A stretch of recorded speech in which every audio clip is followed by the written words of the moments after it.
Bonsoir, bienvenue dans votre émission Il est écrit. C'est votre serviteur, votre frère, l'apôtre Steve Kunda, toujours fidèle dans cette émission afin de vous présenter les meilleures productions et de vous prodiguer les meilleurs enseignements possibles pour que vous soyez affermis, bâtis dans la parole de Dieu.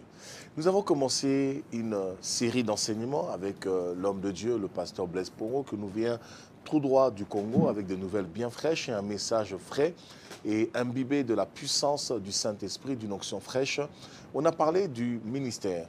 On a vu le ministère de tous les croyants, que tous les croyants avaient le ministère. Nous avons distingué un petit peu les divers ministères que chaque croyant pouvait avoir et que chaque croyant pouvait exercer au sein de l'Église locale et l'Église corps de façon universelle, au-delà des limites des bâtiments, des quatre murs et des continents. Nous avons vu aussi ensemble que tout enfant de Dieu était appelé à exercer un ministère, et il était important d'exercer un ministère si nous désirons bien sûr avoir des récompenses au ciel avec Dieu, avoir une belle rétribution. Bien sûr, nous ne le faisons pas spécialement pour avoir une récompense, nous le faisons parce que nous aimons Dieu, nous aimons servir Dieu et nous aimons servir notre prochain, parce que Jésus-Christ, notre Maître, lui-même a dit qu'il est venu, dans Matthieu 20, 28, il est venu non pour être servi, mais il est venu pour servir. Donc notre Maître est venu nous apprendre le service, comment prendre soin de son prochain et être au service de l'autre pour satisfaire l'autre selon Dieu. Donc notre vie est là pour être mise à contribution pour la percée spirituelle, matérielle, sociale, morale de tout enfant de Dieu. Alors c'est important de comprendre que nous sommes des serviteurs et notre mission est de servir, quel que soit le lieu, l'endroit et les circonstances. Soyez bénis. Alors ce soir, je suis encore avec l'homme de Dieu, le pasteur Blaise Pongo qui est à ma gauche. Comment ça va, pasteur? Ça va très bien, par la grâce de Dieu. Nous avons eu beaucoup de retours lors de la dernière émission. Beaucoup de gens ont été touchés, impactés. Et nous continuons dans cette série d'enseignements et parce que les gens aussi l'ont réclamé. Alors nous voulons continuer dans le service, mais ce soir aborder la thématique des ministères de la parole de Dieu, la raison et le but fondé des 5 ministères de la parole de Dieu. Pourquoi ces ministères existent, pourquoi ils sont dedans, quels sont leurs rôles exactement, leur mission au sein du corps du Christ. En tout cas, je suis une fois de plus content d'être là. La dernière émission, ça m'a fait beaucoup la joie. Je me suis moi-même, j'ai été moi-même édifié. Surpris. Voilà, c'était très bien. Et aujourd'hui, je vais à ce que nous puissions continuer dans le même rythme. Donc, je crois que le Seigneur a quelque chose de spécial et je bénis le Seigneur pour ces beaux cadres. C'est vrai que de loin, je ne savais pas ce qui s'est passé derrière les coulisses, mais aujourd'hui, j'ai été vraiment surpris depuis la fois passée. Voilà, c'est vraiment un grand travail que vous faites dans l'humilité, dans le silence total. Et je bénis le Seigneur pour ce que vous faites pour l'édification du corps de Christ. Et aujourd'hui, nous allons parler sur le ministère. Maintenant, le ministère de la parole, je crois que ça va chauffer. De la parole. Voilà, soyez prêts. Il a dit ça va chauffer. Alors déjà, la fois dernière sur le ministère de tous les saints, vous avez pu voir vous-même comment ça chauffait. Il m'a même collé une énigme, des équations. Je n'arrive même pas à y répondre. Alors que dans l'église, tout le monde peut servir et en même temps, tout le monde ne peut pas servir parce qu'il y a le blé, il y a l'ivraie. Et en même temps, l'ivraie aussi peut servir, mais il n'est pas le blé, il n'est pas appelé. C'était compliqué pour moi, mais par la grâce de Dieu, parce qu'il a vraiment cette grâce-là limpide d'expliquer les choses. Alors, mon esprit a été éclairci, mon entendement s'est ouvert. Et je le crois, vous aussi, vous avez été grandement édifiés parce que vous avez été nombreux à répondre. Et c'est pourquoi ce soir, nous sommes là. Et je pense que dans l'introduction, pasteur Blaise, tu as dit quelque chose de merveilleux en disant qu'étant sur ce plateau, voyant les missions de loin, parce que quand on voit au loin, on ne sait pas forcément ce qui se passe à l'intérieur, parce qu'on n'est pas en interne. Et quand on est en externe, on se pose beaucoup de questions. Mais je pense aussi que cette émission, la structure, cette télévision, répond aussi à notre émission de la fois dernière, lorsque nous parlons du service du ministère, mettre le don au service des autres. Eh bien, cette émission et cette télévision, OETV, est aussi un service manuel, mais qui répond aux besoins de l'évangile, parce que ça permet que tous ceux qui sont dans leur maison, grâce aux cadreurs, aux caméramans qui sont ici ils ont des bonnes images.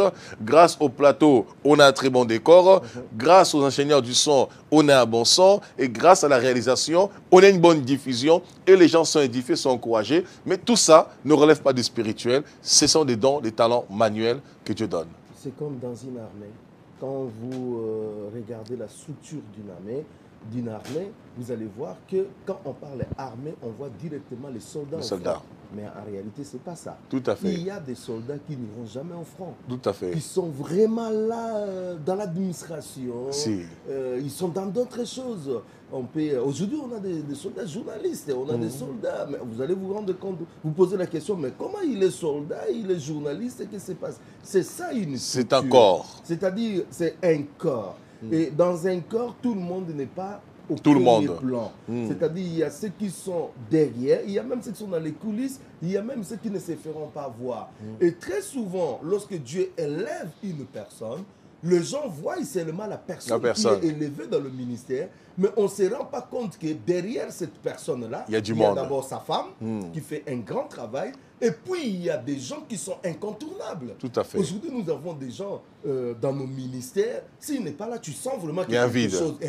Mais on ne lui connaîtra jamais. Mais Dieu lui connaît et Dieu lui récompensera. Tout à fait. Donc, voyant ce qui se passe dans ces plateaux, je dis grand merci au Seigneur parce qu'en fait, il y a vraiment le service qui est en train de se faire de façon professionnelle. J'ai béni Dieu pour... même à la RTNC, là où je passe à la chaîne nationale, il y a des choses que je ne vois pas, je vois ici. Donc, déjà le maquillage, tout. Je dis, oh, waouh, vraiment, c'est un grand service et j'encourage tous ces frères de continuer comme ça parce que cette télévision est appelée à grandir. Amen. Et être une télévision au service du corps. C'est-à-dire, ici, nous ne sommes pas là pour nous positionner, ceci, cela. Ici, nous voulons nourrir le corps. Peuple. Tout à fait. Déjà, avec la vision que vous avez d'ouvrir cette télévision à tous les serviteurs de Dieu, en tout cas, coup de chapeau, que Dieu vous bénisse. Amen, que Dieu soit béni. Le message est lancé. Vous êtes pasteur, vous êtes un ministre de Dieu, c'est-à-dire vous avez un ministère de la parole, prophète, docteur, évangéliste, pasteur, prophète. Cette télévision est faite pour vous. Venez apporter vos messages gratuitement, totalement gratuitement. Écrivez simplement à contact@oetv.fr et l'équipe média, les journalistes prendront rendez-vous avec vous pour venir tourner les meilleures émissions sur le plateau, sur la chaîne OETV, dans divers plateaux que cette chaîne contient, des émissions telles qu'Exhortation, Parole d'impact, et pourquoi pas aussi cette émission même avec moi. Il est écrit. Donc, et vous êtes aussi chanteur, pareil, venez exposer votre talent. Vous êtes artiste chrétien, c'est-à-dire dans l'art. Quand je parle de l'art, la danse, le dessin, toutes ces choses, venez, écrivez à contact@oetv.fr. Vous avez un témoignage par rapport à ce que Dieu a fait dans votre vie, une guérison, une délivrance, un changement, une transformation, une conversion. Venez apporter votre témoignage et vous allez tourner gratuitement. Tout ceci se fait dans les studios OETV parce que OETV, c'est une télévision avec 150 mètres carrés de plateaux et de studios plutôt et plusieurs plateaux pour diverses émissions afin de répondre au mieux et la parole de Dieu et aussi de vous proposer les meilleures émissions de qualité.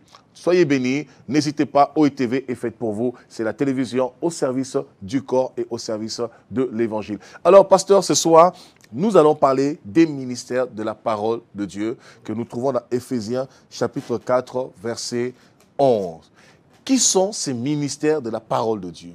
Alors, la Bible dit dans Éphésiens au chapitre 4, à partir du verset 11, vous pouvez lire même, je peux lire même à partir du verset 6, la Bible dit « Un seul Dieu et Père de tous, qui est au-dessus de tous et parmi tous et en tous. » Verset 7. « Mais à chacun de nous, la grâce a été donnée selon la mesure du don de Christ. » Verset 8, c'est pourquoi il est dit « Étant monté en haut, il a émené des captifs et il a fait des dons aux hommes. » Verset 9. Or, que signifie il est monté sinon qu'il est aussi descendu dans les régions inférieures de la terre?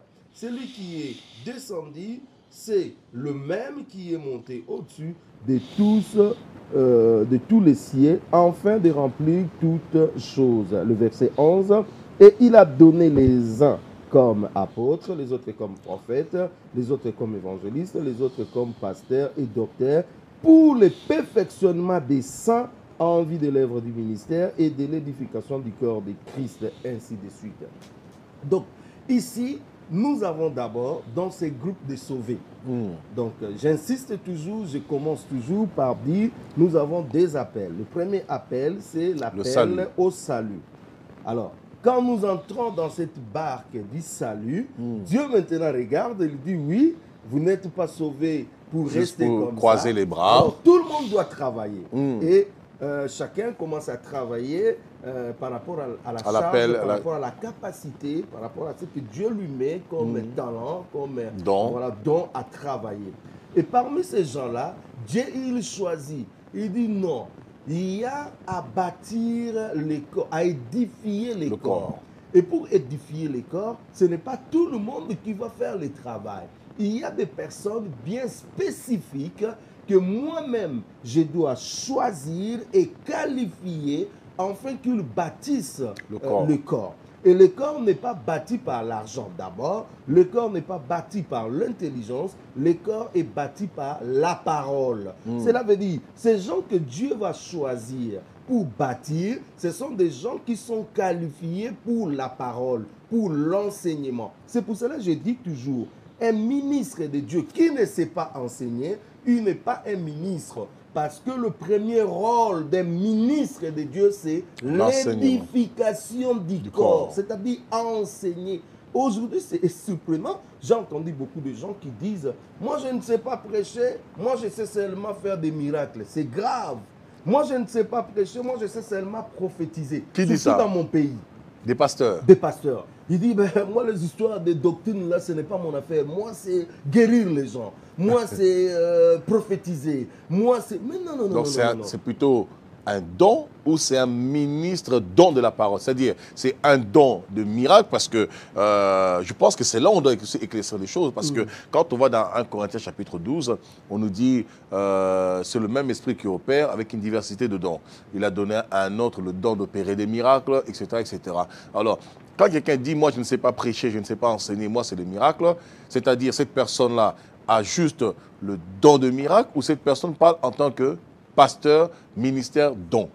Bon, en tout cas, sur ce point-là, il y a beaucoup de choses qu'on peut cerner. D'abord, ça peut être qu'il est mal enseigné lui-même, il a été mal enseigné. Et en plus de cela, ce qu'il peut transmettre, c'est ce qu'il lui avait réussi. Donc, il a été mal enseigné et il va continuer à transmettre des faussetés. Même chose. Ça, c'est la première des choses. La deuxième des choses, ça peut être aussi quelqu'un qui ne veut pas s'investir dans la parole. Parce que la parole de Dieu, bien qu'il y a les côtés révélation que Dieu nous révèle, mais il y a aussi ces côtés où nous devons travailler la parole de Dieu. Comment expliquer quelqu'un qui ne veut pas méditer la parole de Dieu? Comment expliquer quelqu'un qui tourne sa Bible en hasard et puis qui tombe sur un verset et dit que c'est ça la volonté de Dieu pour prêcher? Il n'y a pas des enseignements précis, concis, tout. Ça pose problème. Vous voyez, il y a aussi d'autres personnes qui sont tellement orgueillées qui ne veulent pas rester à côté des autres pour apprendre.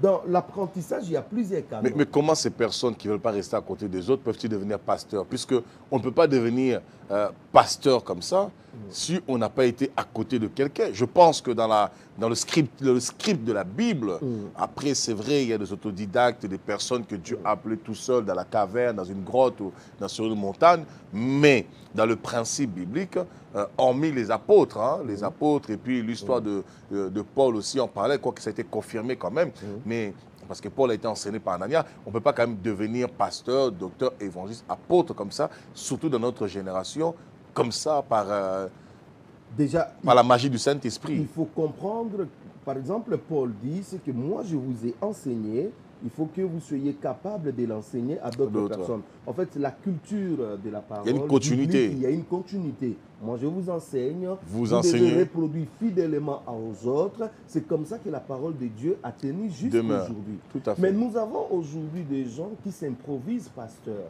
C'est-à-dire, aujourd'hui, le pasteur, c'est un bon métier. Hein, ça donne, il y a des appels de fonds, il y a ceci, cela. Il suffit seulement que voilà, le peuple qui est aussi aveuglé voit un petit miracle, voit quelque chose comme ça. On court derrière. Vous voyez, aujourd'hui, nous avons tous ces magiciens, tous ces charlatans qui étaient dans le monde. Et ça ne marche plus vraiment. Comme avant. Et voilà, ils font un bascule vers la parole de Dieu. Ils s'improvisent, pasteur, mais ils n'ont pas la parole. J'aimerais même faciliter la tâche à ceux qui vont nous suivre à la maison. Le premier signe qui atteste que c'est un faux pasteur, c'est qu'il n'a pas des enseignements. Un faux pasteur n'a pas d'enseignement. Un faux ministère n'a pas d'enseignement. Il va le recevoir comment? Mais il ne peut pas avoir. Vous lui donnez la Bible comme ça, vous sentez, il ballotte. Il va à gauche, à droite. Il va à gauche, à droite, il ne comprend rien. C'est-à-dire, il n'est pas ministère. Parce que je dis que vous soyez apôtre, prophète, docteur, évangéliste, pasteur, évangéliste, à la base, tous nous enseignons. C'est-à-dire, nous avons une mesure d'enseignement. Après, chacun développe à sa spécificité. C'est un peu comme la médecine. Bien sûr. Il y a plusieurs docteurs. Ouais. Il y a le docteur en gynécologie, il y a le docteur généraliste, il y a le docteur en estomatologie, etc., etc. Mais à la base, tout le monde s'est prélevé la tension. Tout le monde s'est prélevé la tension. Voilà. Alors, c'est aussi ça la parole de Dieu. Et la Bible précise, il dit que ces gens sont là pour le perfectionnement des saints. Ils ne sont pas là pour rançonner les peuples, ils ne sont pas là pour détruire les peuples, ils sont là pour le perfectionnement. Le ministère n'apporte pas la confusion, le ministère construit. C'est pour cela Paul dit, il a bâti, il a posé des fondements comme un sage architecte. Et il nous met en garde, nous qui allons venir, que chacun veille à la manière dont il bâtit. Donc, c'est cet édifice que nous sommes en train de bâtir. Chacun doit le bâtir à la manière des apôtres. Et les apôtres l'ont bâti avec une parole originale, que je parle, parole vraie, l'évangile véritable. Et si aujourd'hui nous voulons suivre le pas des apôtres, cela veut dire que nous devons bâtir aussi selon la parole des apôtres. C'est-à-dire si vous n'avez pas cette continuité, et ça ne peut pas marcher. Donc, vous voyez ici que Dieu va prendre dans ces groupes de sauvés, il prend des gens, il leur donne comme un don pour ses enfants. Pour bâtir le corps. Le ministère de la parole, ce sont des dons. Ce sont oui, ce sont des gens qui sont au milieu de nous, mais considérons ces gens comme des dons. Voilà pourquoi même la parole de Dieu nous dit, pour des anciens qui dirigent bien, ainsi de suite, ils ont droit à jugés dans double honneur. Pourquoi? Parce qu'ils font un grand travail. Ce n'est pas un travail facile qu'ils font. Donc, ce sont des dons que Dieu a donnés à l'Église. Mais maintenant, là où il y a le problème, comment est-ce que ces gens deviennent des ministres?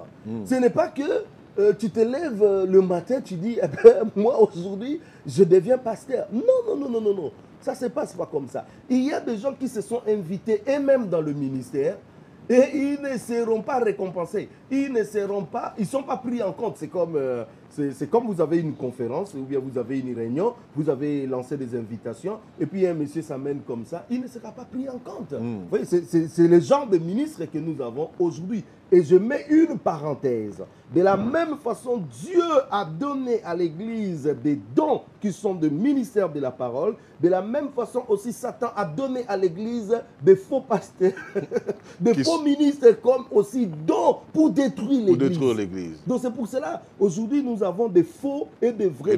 Vous allez voir que Paul passe tout son temps à parler des faux prophètes, des faux docteurs, des loups ravissants qui sont dans l'église du Seigneur. Qui sont dans l'église du Seigneur, j'insiste, qui sont dans l'église du Seigneur. J'en profite, je pense qu'on va parler de tout ça. Mais pasteur, pendant que tu parles des faux, mais je constate aujourd'hui, dans les églises, nous parlons beaucoup de faux docteurs. Nous parlons beaucoup de faux pasteurs, mais nous parlons très peu des vrais. Est-ce que finalement dans l'église, il n'y a pas de vrais pasteurs? Si. Est-ce que dans l'église, il n'y a pas de vrais docteurs? Et pourquoi les vrais maintenant ne feraient pas la contrebalance, le contrepoids entre le faux pour qu'on puisse voir qu'au-delà du faux, il y a aussi du vrai? Alors, il faut déjà comprendre que dans le dernier jour, nous aurons beaucoup plus de faux. D'accord. Ça, c'est déjà à la base. plusieurs faux prophètes se réveilleront, se lèveront. On dit plusieurs faux prophètes, mais ce qu'on a dit, ils seront plus nombreux que les vrais. Non, non, non, non, je n'ai pas dit. Mais nous en aurons beaucoup. Nous en aurons beaucoup.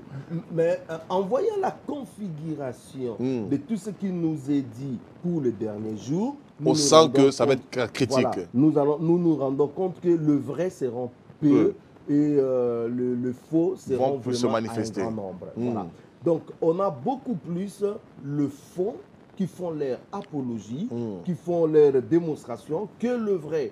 Maintenant, le vrai qui sont là doivent se manifester, doivent aussi aller dans des médias. Bon, je vous donne un exemple. Si vous avez 5 chaînes de télévision, tous ces pasteurs sont des faux pasteurs qui prêchent, qui ont le monopole et que le vrai ne mettent pas aussi de télévision pour faire le contrepoids, qu'est-ce qui va se passer? Il y aura un problème. Il n'y aura pas de vrai. Donc, il faut que le vrai s'élève.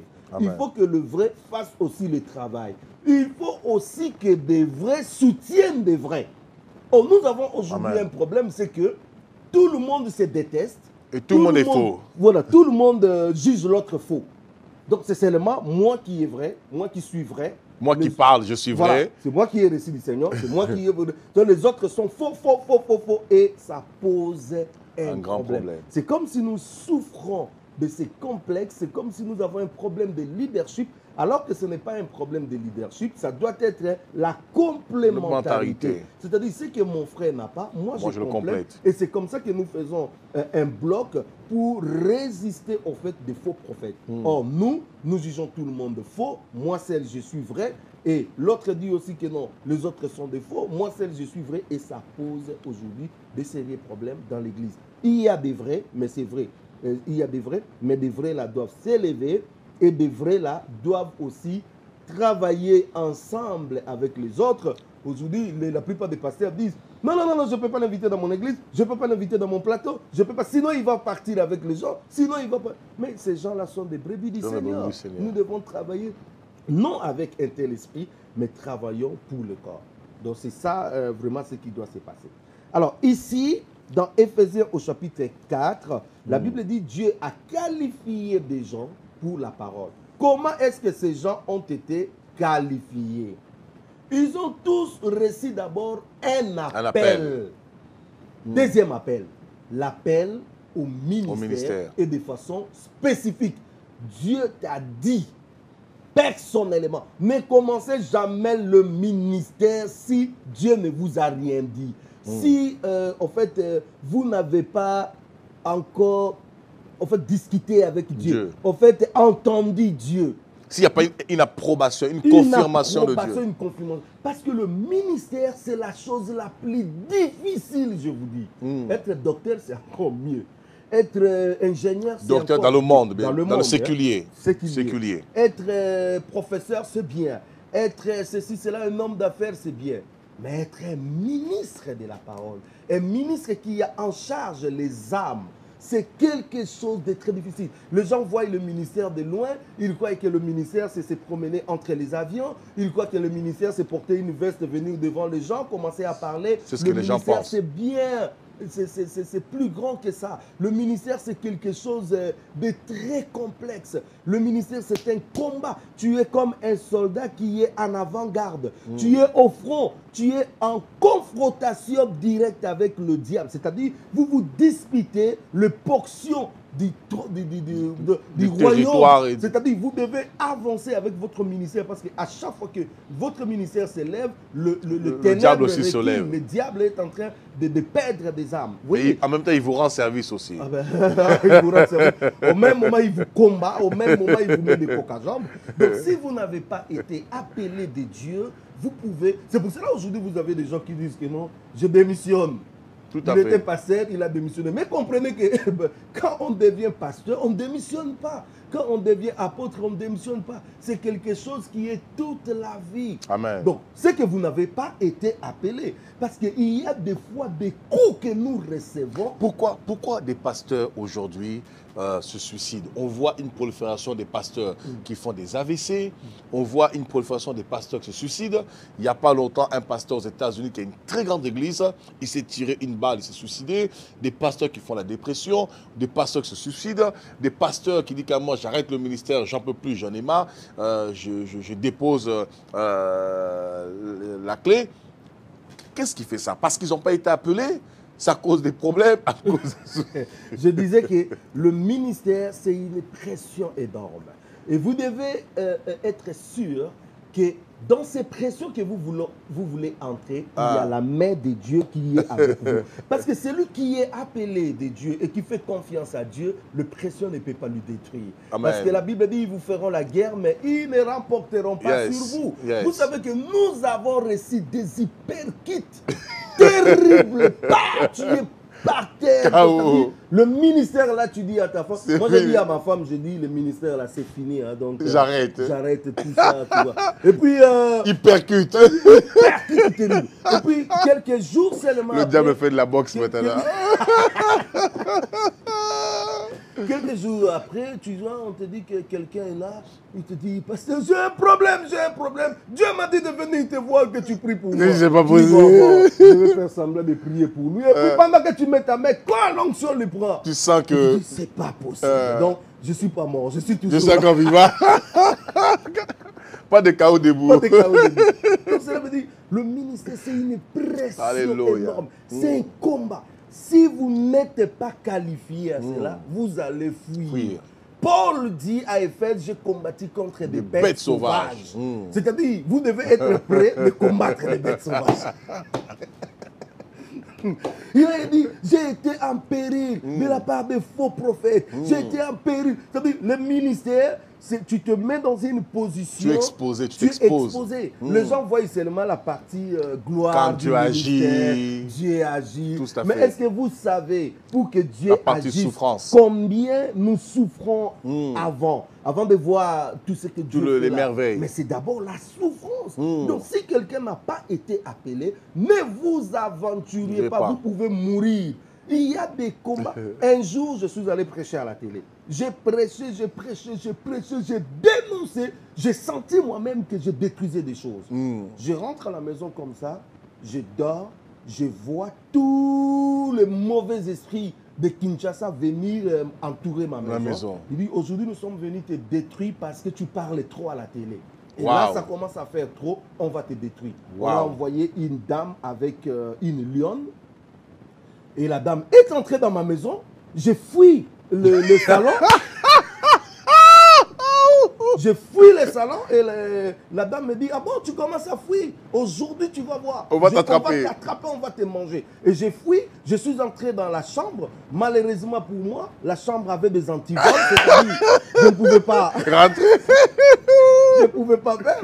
Et puis il me dit, non, tu fuis dans la chambre, tu fais rien, nous allons entrer là-bas. Et il commençait à ouvrir la serrure. Et bien j'ai vu que la porte s'ouvrait. Je dis, Seigneur, aide-moi aujourd'hui. Aide-moi. Et là, j'ai vu une personne. Oh, yes. Habillé en blanc. Il est venu, il a tiré les antivols. Il dit, petit, viens, on va faire une petite promenade. Alléluia. Il m'a porté et puis je me suis échappé. Amen. Vous voyez, ça veut dire, si vous n'êtes pas appelé, on va te bouffer. Les sorciers bouffent des pasteurs qui n'ont pas été appelés. Il y a deux catégories de pasteurs que des sorciers peuvent bouffer. Un, des pasteurs qui n'ont pas été appelés. Deux, des pasteurs qui vivent dans le désordre. Quand vous vivez dans le désordre, vous vous exposez, les sorciers peuvent vous bouffer. Et quand vous n'êtes pas appelé, vous tombez dans le piège de cette fille, cette fils de Séva. Ils n'ont pas été appelés, ils sont allés chasser un démon. Et les démons les ont rouillés des coups. Vous voyez, ça veut dire quand vous n'êtes pas appelé, vous vous exposez. C'est pour cela qu'il faut toujours, en tant que ministre, comprendre, est-ce que c'est Dieu qui m'a appelé ou c'est pas mon appel? Prenez votre temps d'attendre. Je dis toujours aux gens, ne soyez pas pressés. Mais aujourd'hui, nous avons des gens qui sont pressés. À peine ils ont le micro, à peine aujourd'hui. Vous savez, tu sais, pasteur, avec la prolifération des réseaux sociaux, avec YouTube, avec Facebook, aujourd'hui, tout le monde peut devenir son propre pasteur.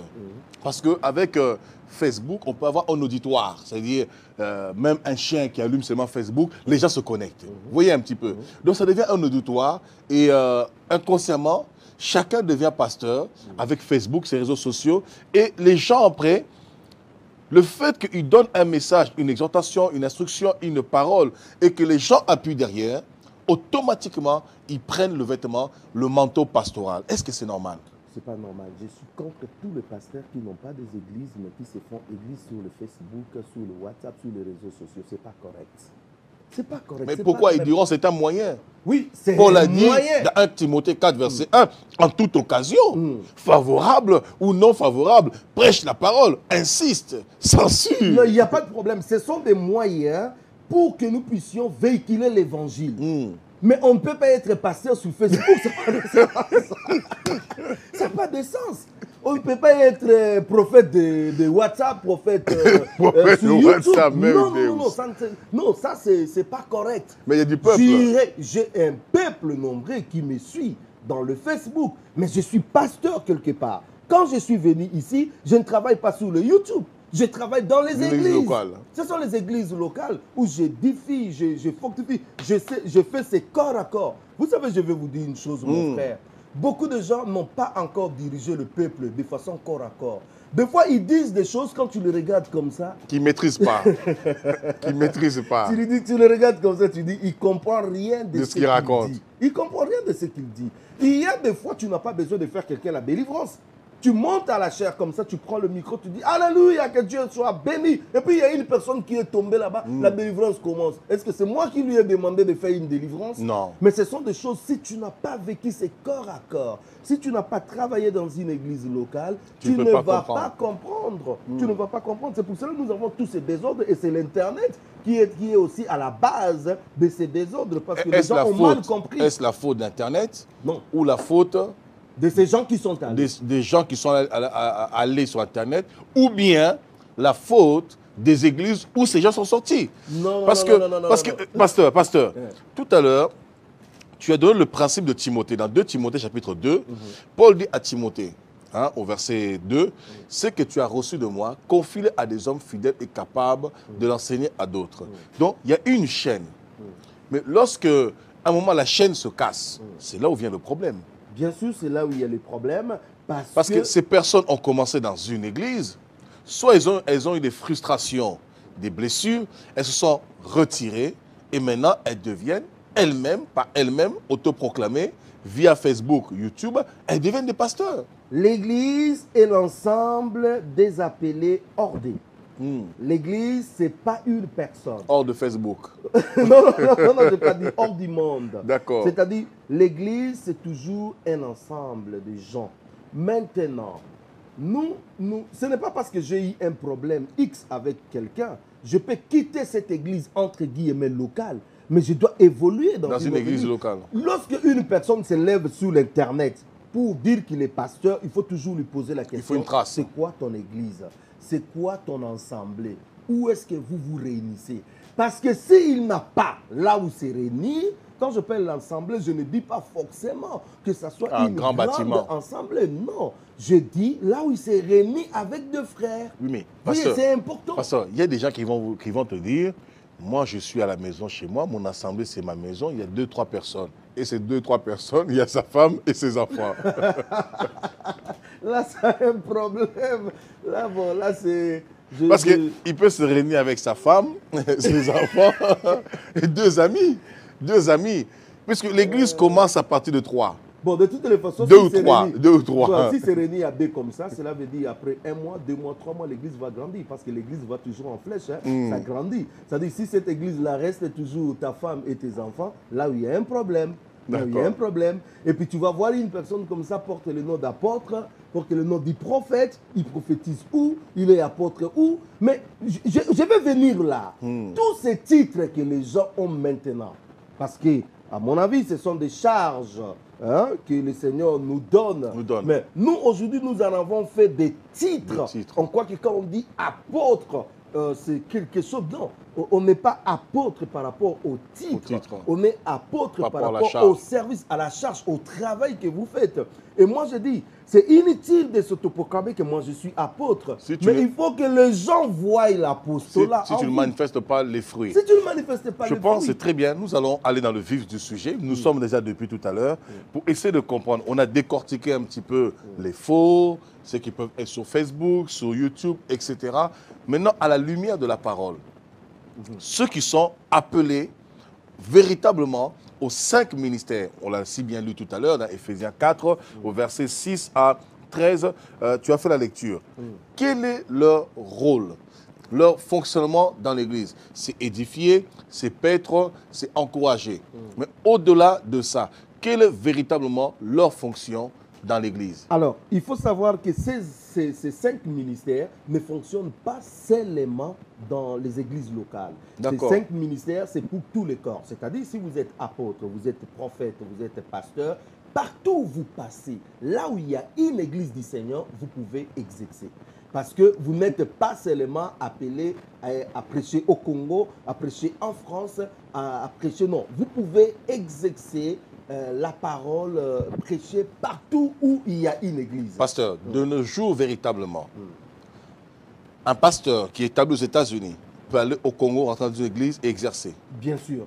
Demander la permission, ou elle exerce son autorité comme ça sans demander la permission, puisqu'il y a déjà une église locale, il y a des autorités. Voilà, c'est vrai qu'il ne va pas venir s'imposer, parce que l'église locale, là, il y a un ange qui a été établi là. Oui. Donc, il y a cette facilité-là, un frère qui est venu d'ailleurs, et des fois même, il y avait des témoignages, c'est-à-dire... on lui fait une lettre de recommandation. On le voit dans Romains 16. Pour que là où il va, qu'il soit accepté. Mais des fois aussi, il y a des gens qui ne viennent pas avec des lettres de recommandation, mais le Saint-Esprit qui est dans la personne atteste en vous que réellement, c'est aussi un homme de Dieu, il peut prêcher. Donc, il ne vient pas de manière à s'imposer, mais il vient comme un frère.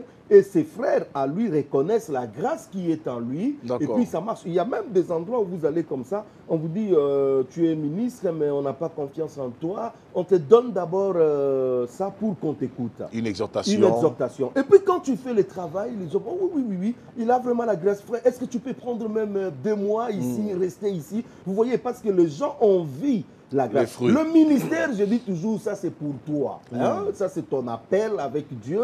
Je suis ministre, ça c'est ta conviction en toi. Mais nous, on n'a pas besoin de ça. Nous, on a besoin des fruits. Les fruits. C'est-à-dire, nous acceptons par rapport aux fruits. Si nous voyons le fruit, nous allons. Si nous ne voyons pas de fruits, on ne va pas.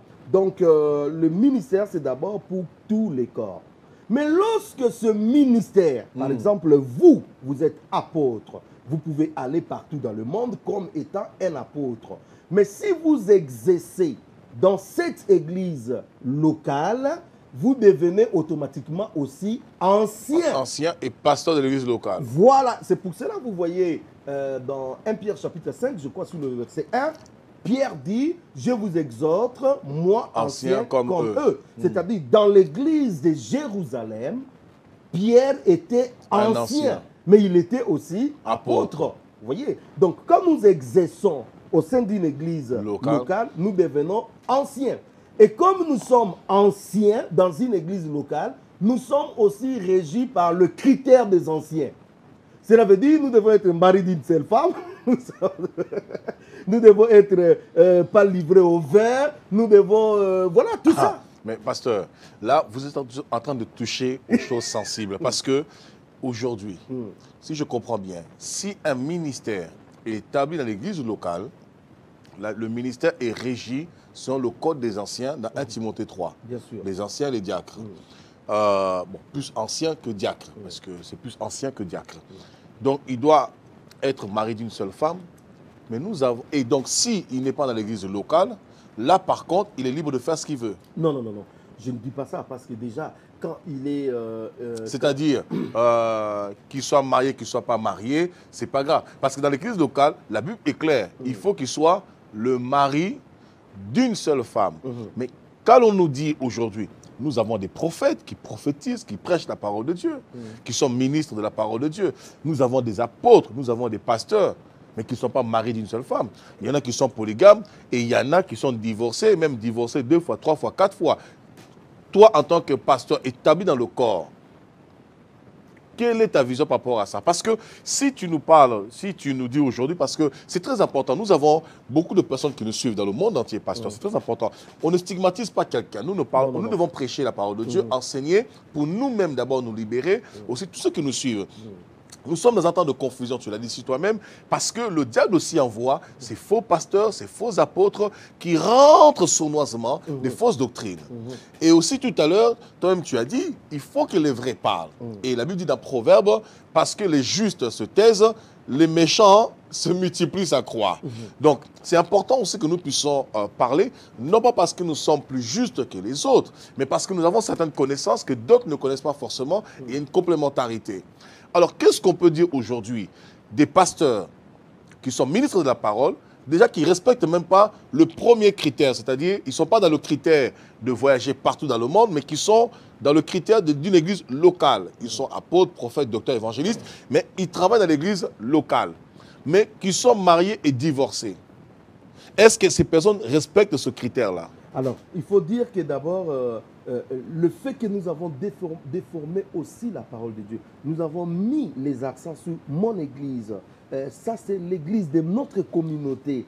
Vous voyez, ça a mis des barrières pour que des pasteurs ne circulent pas et qu'ils édifient à l'air grâce qu'ils ont le peuple de Dieu. C'est-à-dire qu'il y a déjà des barrières qui disent que non, nous on est des évangéliques, nous ne voulons pas nous associer avec les réveils, nous ne voulons pas nous associer. Il y a toutes ces barrières-là. Aujourd'hui même, quand vous arrivez dans une ville, vous voulez exercer votre ministère, et les églises là vont vous dire que non, non, non, tu n'es pas de notre communauté.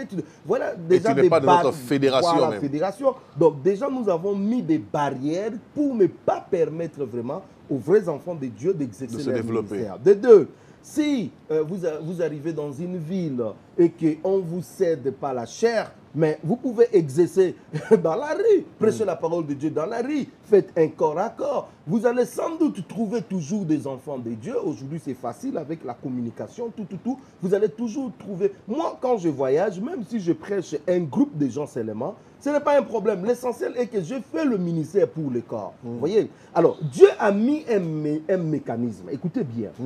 Dieu savait que le ministère, c'est lui qui donne. Et que la personne va répondre de son ministère à lui et à lui seul. Parce que la personne qui va juger notre ministère, c'est Dieu. C'est Dieu. La personne qui peut nous arracher le ministère, c'est Dieu. La personne qui nous a donné le ministère, c'est Dieu. Les autres ne font que constater, c'est-à-dire, oui, tu as un ministère de la parole, nous voyons le fruit et nous reconnaissons ce ministère. Et Dieu a mis un mécanisme. Ce ministère, au même moment, ça doit nager partout dans le monde.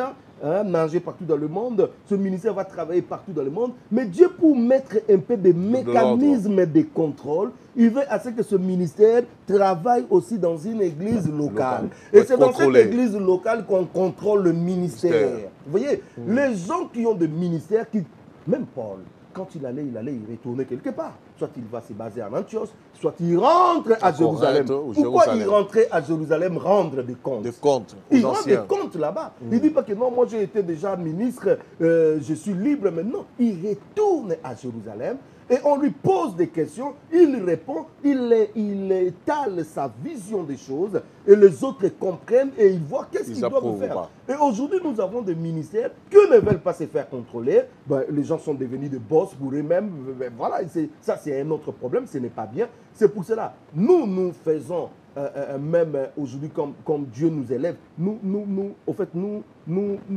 mettons dans une dynamique de contrôle les uns les autres, nous travaillons les uns les autres.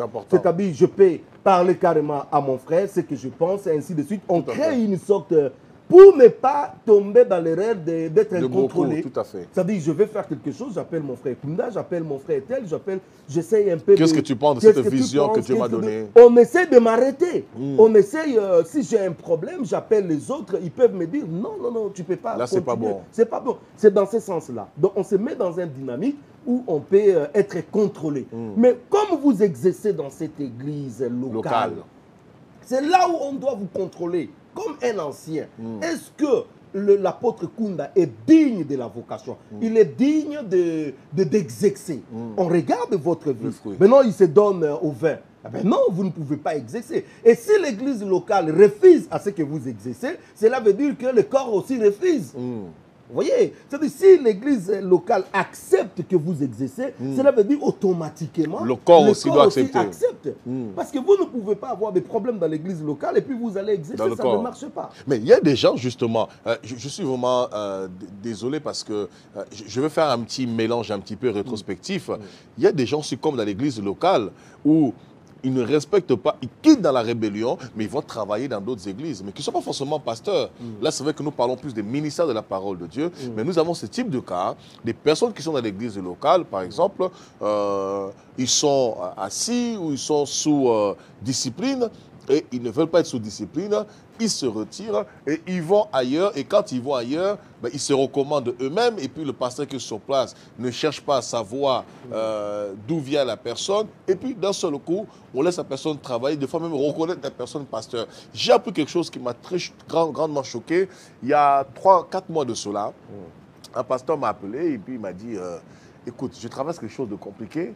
J'ai les personnes qui sont ici à l'église avec moi, qui sont responsables, l'évangélisation, etc. Mais ce qui est bizarre, ils sont chez moi responsables d'évangélisation, mais dans une autre église, ils sont pasteurs. Là c'est un désordre. Là, c'est vraiment un désordre. Mais c'est une vérité. Voilà. Il dit, ils sont chez moi responsables d'évangélisation, responsables du protocole, etc. Mais dans une autre église, ils sont pasteurs. Et il me dit, comment cela s'est passé? Ils ont été invités à un séminaire. Et quand ils ont été invités à ce séminaire-là, le pasteur les a reçus et le pasteur les a consacrés. Le pasteur a vu qu'ils étaient pasteurs, il les a consacrés pasteurs. Et dès ce moment, à chaque fois qu'ils finissent le culte ici, ils vont prier avec l'autre pasteur. Ça, c'est un des autres. Comment ça s'est fait la reconnaissance? La reconnaissance, c'est le ministère que Dieu a donné à quelqu'un commence à exercer. Peut-être même la personne ne se rend même pas compte qu'il a un ministère. C'est comme l'histoire de Samuel avec Élie. Samuel avait déjà un ministère avec lui, Dieu a déposé. Et Dieu commence à l'appeler. Lui, il ne comprend pas. Élie, qui comprend les choses, il oriente. Il regarde, il dit non, je vois que ce jeune homme, Dieu est en train de l'appeler et il commence à l'orienter. C'est exactement ce qui s'est fait aujourd'hui dans l'église. Les gens reçoivent le ministère directement de Dieu, mais ils sont au milieu de nous, ils exercent. Et nous, comme nous avons l'œil spirituel, nous comprenons directement que les actes que telle personne commence à poser, c'est un acte d'apôtre, de pasteur, de docteur, ainsi de suite. Des fois, vous pouvez lui réveiller. Je crois que tu as un ministère, prie bien Dieu. Ou bien la personne peut vous dire que non, j'ai un ministère, je sens un ministère. Et vous confirmez cela parce qu'il y a des fruits. Et vous allez laisser ces fruits mûrir. Parce qu'il y a un problème aujourd'hui. Quand une personne fait une belle prédication, les gens sont tombés. Mais du coup, il faut me reconnaître. Je comme non, les fruits ne sont pas mûrs. Ça pose problème. Il faut du temps, il faut préparer cette personne. Combien d'années à peu près? Je ne sais pas. Combien d'années ça peut prendre? Jésus, après 3 ans avec ses disciples, je ne dis pas qu'il faut forcément. Mais pas apôtres, disciples. Avec oui, les apôtres, mais 3 ans de disciples là, voilà, et l'apostolat s'est confirmé des années après. Mais en tout cas, les choses spirituelles n'ont pas de limite. Je ne vois pas que Paul a fait 3 ans. Hein. Non. Donc, il faut comprendre que c'est par rapport au rythme, par rapport à la maturité, par rapport à beaucoup de choses. Donc, il faut comprendre que cette personne-là, nous allons laisser ses fruits mûrir. Entre-temps, il n'y a pas seulement l'appel au ministère qui est plus important. Il y a aussi l'équipement. Ce que nous oublions, c'est qu'il n'y a pas la partie équipement. Regardez lorsque Paul il a reçu l'appel du près du Seigneur. Mais il a commencé à être équipé. D'abord par Ananias et puis Barnabas qui a fait le travail, ainsi de suite. Et puis il est allé rester avec 2 frères qui l'ont encadré pendant un moment jusqu'à ce que le Saint-Esprit dira mettez-moi à part Saul et Barnabas pour le travail auquel je les ai appelés. C'est-à-dire qu'il y a eu un temps. Il y a un processus. Un processus pour l'équipement. Mais ce processus-là, par exemple, on ne le connaît pas. Comme tout à l'heure, tu disais par exemple que Paul n'a pas mis 3 ans, mais la durée de ce processus-là, on ne le connaît pas. Mais néanmoins, il y a un processus. Ce sont des choses spirituelles. Ce sont des choses spirituelles. Les choses spirituelles, des fois, on ne sait pas les calculer, mais vous sentez que l'eau est en train de couler jusqu'à l'arrivée. Vous voyez, donc il faut qu'il y ait ce temps. Les gens ont reçu des appels authentiques, j'insiste encore, des appels authentiques, et ces gens doivent se faire équipés. C'est-à-dire ils doivent apprendre, recevoir, voir.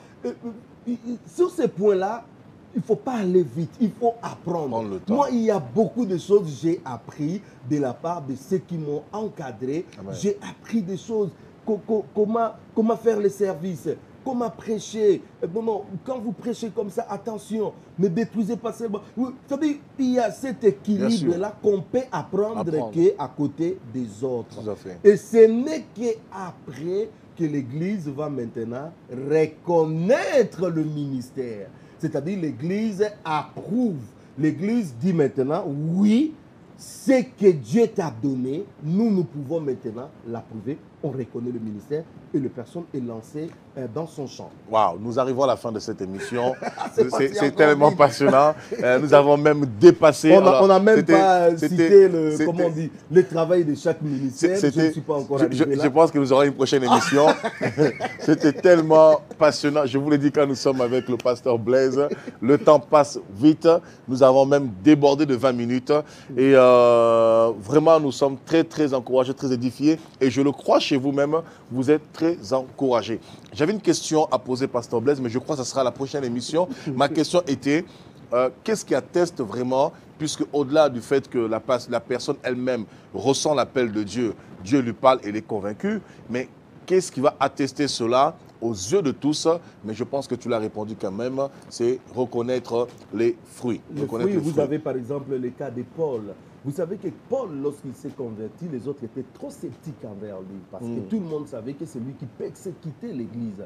Jusqu'à ce qu'on a trouvé un compromis que non, toi vas chez le païen, nous on va rester. Mais lorsqu'il est parti, il a fait un travail, les gens ont été convaincus, réellement il a été appelé. Eh bien, la seule façon qui peut mettre les gens d'accord avec vous, c'est le travail. Amen. Voilà, en tout cas, soyez grandement bénis. Je pense que vous tous qui êtes appelés par Dieu, apôtres, prophètes, docteurs, évangélistes, continuez à servir le Seigneur. Le ministère, ce n'est pas une tâche facile. Le ministère dont des hommes dont, le ministère de la parole de Dieu. Et comme a dit tout à l'heure le pasteur, c'est un ministère où on rencontre beaucoup de pression, beaucoup de combats, qui est même plus difficile que le travail manuel séculier qu'on peut avoir. Et toutefois, vous devez comprendre que si Dieu vous a appelé, laissez Dieu manifester son œuvre en vous, laissez les fruits mûrir en vous pour que vous rentrez pleinement dans l'appel de Dieu. Et Dieu vous a établi non seulement pour vous-même vous édifier, mais aussi par-dessus tout pour édifier le corps de Christ. Ce n'est pas l'Église qui est à votre service, mais c'est vous qui êtes au service de l'Église parce que Dieu vous a établi pour édifier l'Église. Le mot de la fin, pasteur, pour tous ceux qui nous regardent avant de rendre l'antenne. Je crois au ministère authentique que Dieu suscite et il continuera à susciter à travers le monde. Et je dis aux frères qui reçoivent ces ministères, laissez-vous encadrer, laissez-vous équiper. Et lorsque les fruits vont mûrir, lancez-vous dans le travail. Et faites bien votre ministère. Attachez-vous au ministère que le Seigneur vous a appelé. Parce que l'Église aujourd'hui a besoin de vrais hommes de Dieu, de vrais ministres du Seigneur. Ouais. Voilà, soyez bénis en tout cas. Mes salutations, mes encouragements à tous les ministres de Dieu qui travaillent durement pour voir le corps de Christ avancer, l'œuvre de Dieu avancer, qui travaillent de façon acharnée pour le salut des âmes. Que Dieu vous bénisse, que Dieu bénisse vos ministères, que Dieu bénisse vos vies, vos épouses, pour ceux qui sont mariés, qui vous soutiennent, qui vous fortifient, vos enfants, vos familles, vos enfants dans la foi. Que Dieu vous bénisse grandement et travaillez de mieux en mieux pour l'avancement du royaume de Dieu avec la vision non locale, mais une vision universelle, une vision internationale, mondiale, une vision corporelle, parce que nous édifions le corps de Christ. Que Dieu vous bénisse. Merci, chères téléspectatrices, chers téléspectateurs. Merci de votre fidélité, d'être toujours devant vos écrans, à vos postes, pour suivre passionnément votre émission « Il est écrit ». Votre émission, il est écrit, animée par moi-même. Je lance vraiment un appel. Nous avons besoin de vous, besoin de votre soutien dans la prière, besoin de vos finances pour encore avoir des émissions de qualité. Nous voulons agrandir la production, nous voulons agrandir nos émissions, nous voulons élargir nos plateaux de télévision. Nous avons besoin de vous et aussi nous voulons salarier nos équipes parce que nous voulons diffuser 24 heures sur 24, 7 jours sur 7. Et pour faire ce travail, nous avons besoin d'avoir constamment du contenu. Donc, c'est-à-dire nous avons besoin constamment d'avoir du personnel qui soit pratiquement tous les jours dans les studios pour les tournages, les montages et tout ce qui concerne l'audiovisuel afin de vous proposer des programmes de qualité. Soutenez OETV et le Seigneur vous bénira car cela sera aussi votre ministère dans le corps de Christ. À très bientôt pour une prochaine émission d'Il est écrit.